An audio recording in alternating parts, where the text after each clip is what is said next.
অন্যদিকে এখনো জেলবন্দি অবস্থাতেই রয়েছেন চিন্ময় কৃষ্ণ প্রভু। তার আইনজীবী তিনি আজ দেখা করতে গিয়েছিলেন চিন্ময় কৃষ্ণ প্রভুর সঙ্গে, কিন্তু দেখা আজও হয়নি।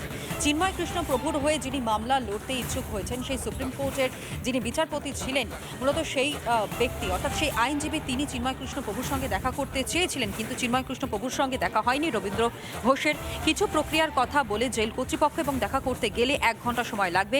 একই দিনে শুনানিও রয়েছে, সেই কারণেই চিন্ময় প্রভুর সঙ্গে সাক্ষাৎ হয়নি। রিপাবলিককে জানিয়েছেন চিন্ময় কৃষ্ণ প্রভুর আইনজীবী রবীন্দ্র ঘোষ। আমি যখন দেখা করতে যাই তখন ওনাদের কিছু ফর্মালিটি আছে, ফর্মালিটি করতে বলতে 1 ঘন্টা দেরি হবে। ইন দি মিন টাইম আমার আবার আজকে কোর্টে শুনানি ছিল একই ম্যাটারে। তো এই চিন্ময় কৃষ্ণের যে শুনানি করার জন্য আজকে আমি পারমিশনটা পেয়েছি, জজ সাহেব পারমিশন দিয়েছে, উনি এটা আজকে শুনানি করবেন। আমি জামিন করতে পারবো জানি না, তবে আমি চেষ্টা করব।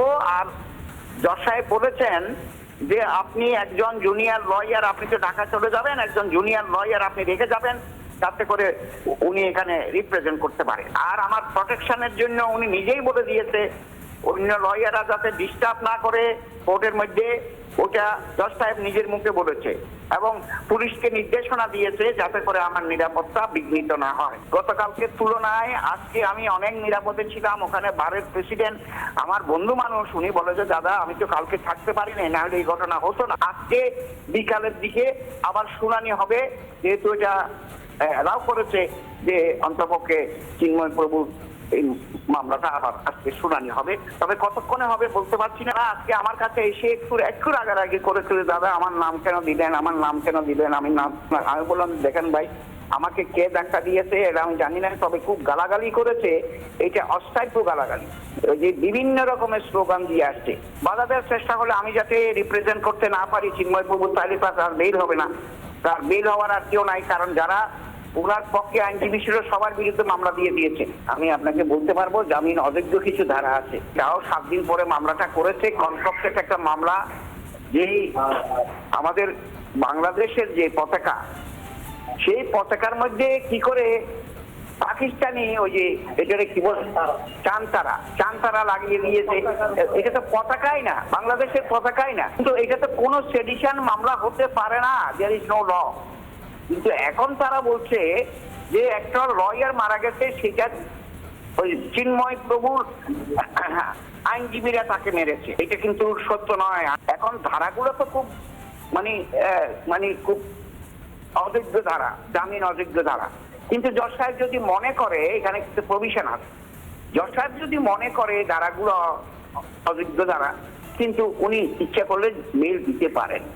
ওনার ডিসক্রিশনারি পাওয়ার, এটাকে বলে ওনার একটা ডিসক্রিশনারি পাওয়ার।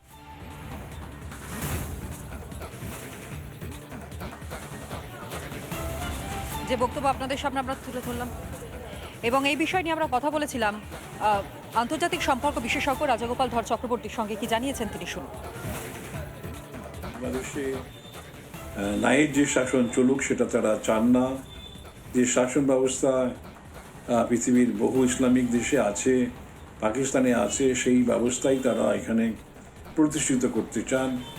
এবং এখানে দেখা যাচ্ছে যে ফ্যাসিবাদের সঙ্গে তাদের যে ভাবধারার কোনো তুলনা নেই। এবং যারা সেই ফ্যাসিবাদকেই এখানে গ্রহণ করতে চাইছেন, তারা আইনের প্রতি তারা দায়বদ্ধ নন, তারা মৌলবাদীর কাছে দায়বদ্ধ। এটাই কিন্তু বাংলাদেশের একটা ভয়ানক দৃষ্ট হয়ে দাঁড়াচ্ছে সারা পৃথিবীর কাছে। অন্যদিকে তৃণমূল কংগ্রেস কি ভাবছে, ভরতপুরের তৃণমূল কংগ্রেসের বিধায়ক হুমায়ুন কবিরের বক্তব্য শুনুন।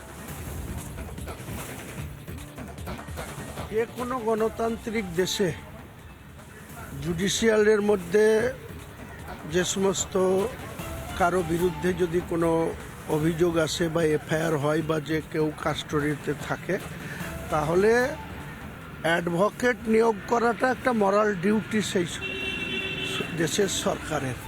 কারণ অবিলম্বে ডক্টর ইউনূস সরকারের পক্ষ থেকে জামিনের জন্য যাতে হিয়ারিং করতে পারে, এটার ব্যবস্থা বাংলাদেশের সরকারের। তাকে প্রোটেক্ট করা বা এই লয়ারকে সিকিউরিটি প্রোভাইড করা উচিত বলে আমি মনে করি। অন্যদিকে বিজেপি বিধায়ক নীলাদ্রি শেখর দানার বক্তব্য শুনুন। একটা পরাধীনতার মতন কাজ করছে। এরা কিভাবে স্বাধীন হয়েছিল ভারতবর্ষের ইতিহাসটাও জানে না, বাংলাদেশের ইতিহাসও জানে না। যে বাংলাদেশ স্বাধীন করার জন্য কেবলমাত্র স্বাধীন দেশ গঠন করার জন্য সেখানে হিন্দুদের যে কী অবদান ছিল, মুসলিমদেরকেও বাদ দেবো না, হিন্দুদের যে বিশেষ করে যে অবদানটা ছিল, আজকে যাদেরকে মারধর করা হচ্ছে তাদেরও যে অবদান ছিল, সেই অবদানটা হয়তো তারা ভুলে গেছে তাদের পূর্বপুরুষের। অতএব একটা স্বাধীন দেশ, যারা নিজেদেরকে স্বাধীন দেশ বলে গর্ব করে, তাদের এই ইতিহাস সম্বন্ধে সম্যক ধারণা। নানা ধরনের কন্টেন্ট দেখার জন্য লাইক করুন, শেয়ার করুন আমাদের ফেসবুক পেজ, সাবস্ক্রাইব করুন আমাদের ইউটিউব চ্যানেল। পাশাপাশি অন্যান্য ব্রেকিং নিউজের জন্য অবশ্যই চোখ রাখুন রিপাবলিক বাংলায়।